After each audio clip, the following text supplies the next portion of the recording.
Gwamna Abba Kabir ya kafa hujja 43 a ƙarar zaben Kano da ya ɗaukaka, ciki kuwa har da jam'iyyarsa ta NNPP.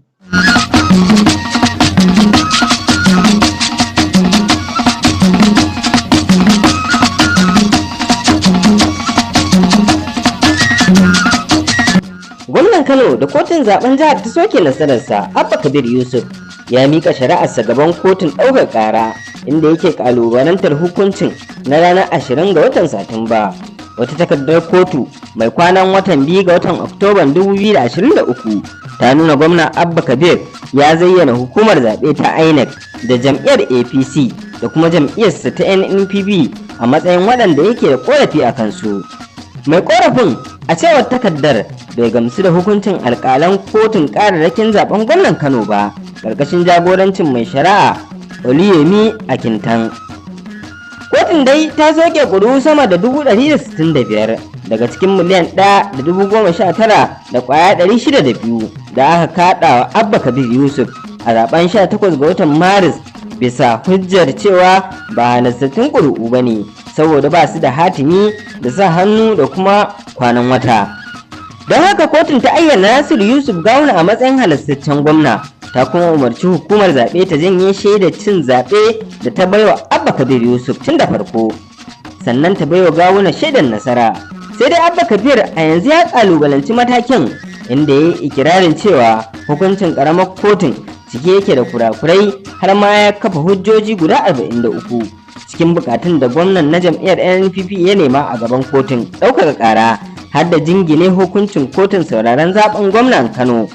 sannan ta kori karar da jam'iyyar APC ta shigar tun da farko. Bangaren jam'iyyar APC dai ya faɗa wa BBC tun farko bayan yanke hukuncin na ranar 20 ga watan Satumba cewa ba sa fargaba akan zuwa kotun ɗaukaka ƙara.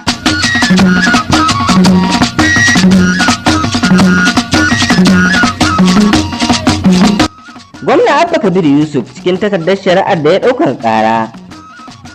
ya yi ikirarin cewa kotun sauraron ƙaran zaben gwamna ta yi kuskure bisa shawarar da ta yanke na barin mai korafi ya sake gabatar da shaidu da dama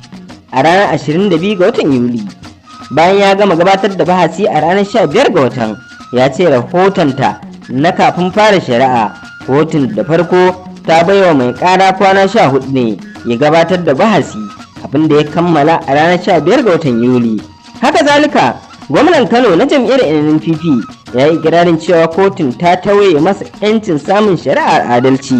inda ta yanke hukuncin da ya saba wa doka ta hanyar gaza gabatar da hukunci gaban kowa a kotu ranar 20 ga watan Satumba. Sannan ya yi ikirarin cewa kotun ta yi ba daidai ba lokacin da ta yanke karkataccen hukunci, bayan ta cimma matsayar cewa ɗan jam'iyyar APC Nasiru Yusuf Gawuna ya cika duk sharuɗan da suka wajaba kamar yadda tsarin mulki da dokar zaɓe suka shimfiɗa. Abba Kabir ya kuma yi zargin cewa ƙaramar kotu ta yi kuskure ta hanyar baiwa mai ƙara hukuncin da bai nema ba, bayan ta ɗebe ƙuri'a 282,496 daga cikin ƙuri'un ɓangare na biyu da aka yi ƙara. Abba Kabir ya kuma ce kotun ta yi ba daidai ba ta yanke hukuncin cewa INEC ta baiwa Nasiru Yusuf Gawuna shaidar cin zaɓe saboda inji mai ɗaukar ƙarar Gawuna baya cikin waɗanda suka yi ƙorafi game da zaben. Ya kuma yi ikirarin cewa hukuncin kotun zaben Kano kuskure ne da ya soke halaccin ƙuri'a 165,616, sannan ya ɗebe su daga cikin ƙuri'un wanda aka yi ƙara. Takardar kotun ta ce karamar kotu ta yi kuskure da ta yanke hukuncin amincewa da kuma dogara da takardun da wani mai shaida mai lamba PW32 ya gabatar.